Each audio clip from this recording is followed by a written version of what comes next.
BA second year Sanskrit द्वितीय प्रश्न पत्र वैदिक सूक्त मुक्तावली इंद्र सूक्त छठा मंत्र।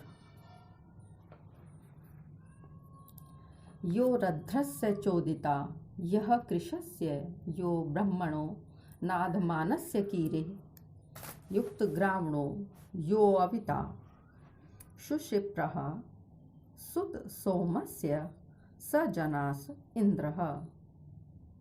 अन्वय यह रध्रस्य यह कृशस्य यह ब्राह्मण नादमानस्य कीरेः चोदिता शुशिप्रः यह युक्त ग्रावणः सुत सोमस्य अविता जनासः स इंद्रः। यह जो इंद्र रध्रस्य समृद्ध जन का, कृशस्य दुर्बल का, ब्राह्मणः प्रार्थना करने वाले पुरोहित का, नादमानस्य मांगने वाले का, कीरेः स्तुति करने वाले का, चोदिता प्रेरक या बढ़ावा देने वाला, शुशिप्रः अच्छी हनु या ओष्ठों वाला, यह जो इंद्र युक्त ग्रावणः पीसने या बांटने के लिए दो पत्थरों को जोड़ने या मिलाने वाला, सुत सोमस्य सोम रस निकालने वाले का, अविता रक्षक।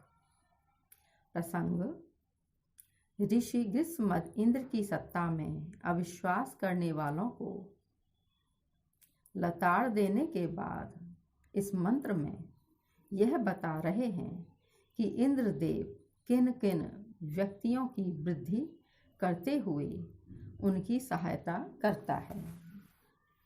अर्थ जो इंद्र संपन्न का, जो दरिद्र का, जो ब्राह्मण याचक और स्तोता का प्रेरक है, अर्थात उनको अपने अपने कर्मों में प्रेरणा देता है। सुंदर ठोड़ी या ओष्ठों वाला जो इंद्र सोमरस को चुआने के निमित्त सिलपट्टे को मिलाने वाले व सोमरस निकालने वाले यजमान का रक्षक है, हे मनुष्यों वही इंद्र है। टिप्पणी इंद्र आर्यों का लोकप्रिय एवं राष्ट्रीय नायक देव है। वह अपने विभिन्न प्रकार के उपासकों को सदा प्रेरणा देता रहता है। इस मंत्र के प्रथम चरण में आए कृश शब्द का अर्थ दुर्बल होते हुए भी, क्योंकि यह रध्र समृद्ध या संपन्न के साथ प्रयुक्त हुआ है, अतः इसका अर्थ दरिद्र या धनहीन जो आर्थिक दृष्टि से कृश हो लगा लेना चाहिए।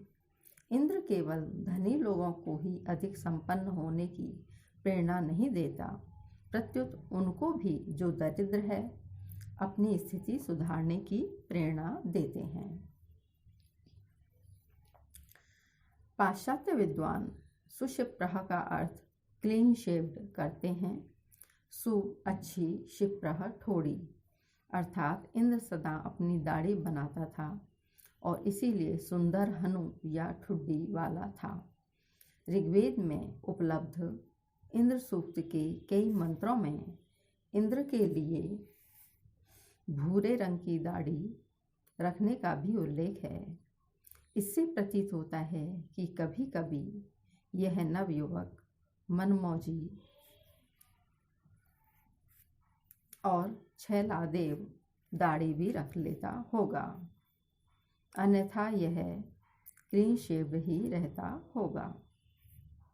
सुत सोमस्य सोमरस को पीसकर या बांटकर तैयार करने वाले का भी इंद्र रक्षक है।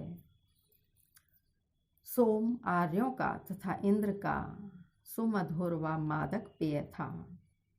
मूजवंत व बाहल्लीक पर्वत पर सोम का पौधा प्राप्त होता था, जिसकी हरी पत्तियों को तोड़कर, बांटकर, छानकर, मधु मिलाकर उसमें दूध अथवा दही का मिश्रण करके फिर उसका पान किया जाता था। आर्यों ने इस सोम पर भी अनेकों सूक्तों की रचना की है। ऋग्वेद का पूरा नवा मंडल इसी प्रकार के सूक्तों से परिपूर्ण है। 7वां मंत्र। यस्याश्वः स यस्याश्वासः प्रदिशि यस्य गावो यस्य ग्रामा यस्य विश्वे रथासः यः सूर्यं य उषसं जजान यो अपां नेता स जनास इंद्रः। अन्वय। यस्य प्रदिशि अश्वासः यस्य गावः यस्य ग्रामः यस्य विश्वे रथासः यः सूर्यं यः उषसं जजान यः अपां नेता जनासः सः इंद्रः।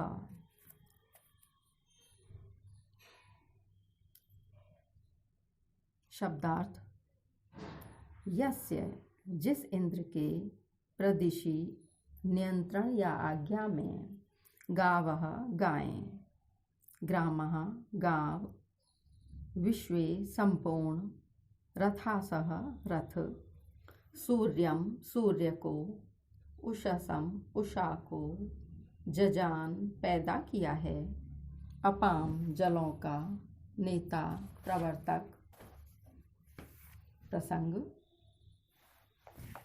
इंद्र सूक्त के प्रस्तुत मंत्र में गृत्समद ऋषि आर्यों के महान देवता इंद्र का वर्णन करते हुए यह तथ्य प्रकट करते हैं कि इस भूमंडल की जितनी भी महत्वपूर्ण वस्तुएं हैं वे सब इंद्र की अधीनता में हैं।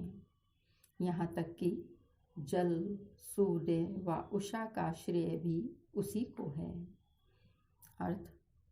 जिसके अनुशासन में घोड़े, गायें और सभी रथ विद्यमान हैं, जिसने सूर्य को और उषा को उत्पन्न किया है, जो जलों को बहाने वाला है, हे लोगों, वही इंद्र है।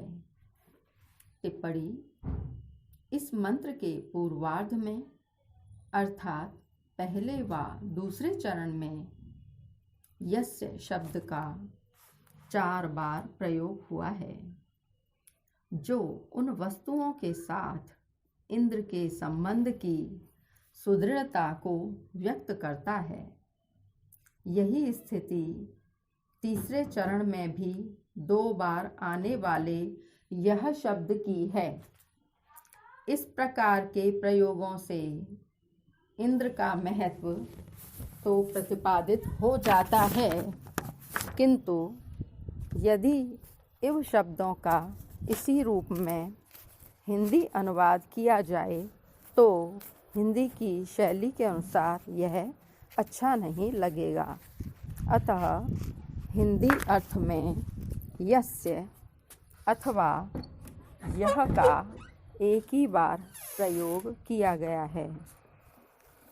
अश्वासः, रथास, ये शब्द वैदिक संस्कृत के पुल्लिंग प्रथमा बहुवचन के रूप हैं। लौकिक संस्कृत में इस प्रकार के रूप नहीं बनते हैं। इंद्र को अपाम नेता कहा गया है। वैसे जल का क्षेत्र वरुण के आधिपत्य में माना गया है, किंतु इंद्र का भी जल से संबंध है। इसी ने वृत्र का वध करके जलों को बहाया है। भागवत पुराण के विवरण के अनुसार जब श्री कृष्ण ने गोकुल के गोपिकाओं को गोवर्धन पर्वत की पूजा करने की सलाह दी तो इंद्रदेव कुपित हो गए तथा 1 सप्ताह तक घनघोर वर्षा करके उन्होंने अपने क्रोध का परिचय दिया। इस अंतर कथा से भी ज्ञात होता है कि इंद्र जल का वर्षक देव है। समाप्त। आज का गृह कार्य है इंद्र सूक्त के 6ठे तथा 7वें मंत्र की सप्रसंग व्याख्या कीजिए।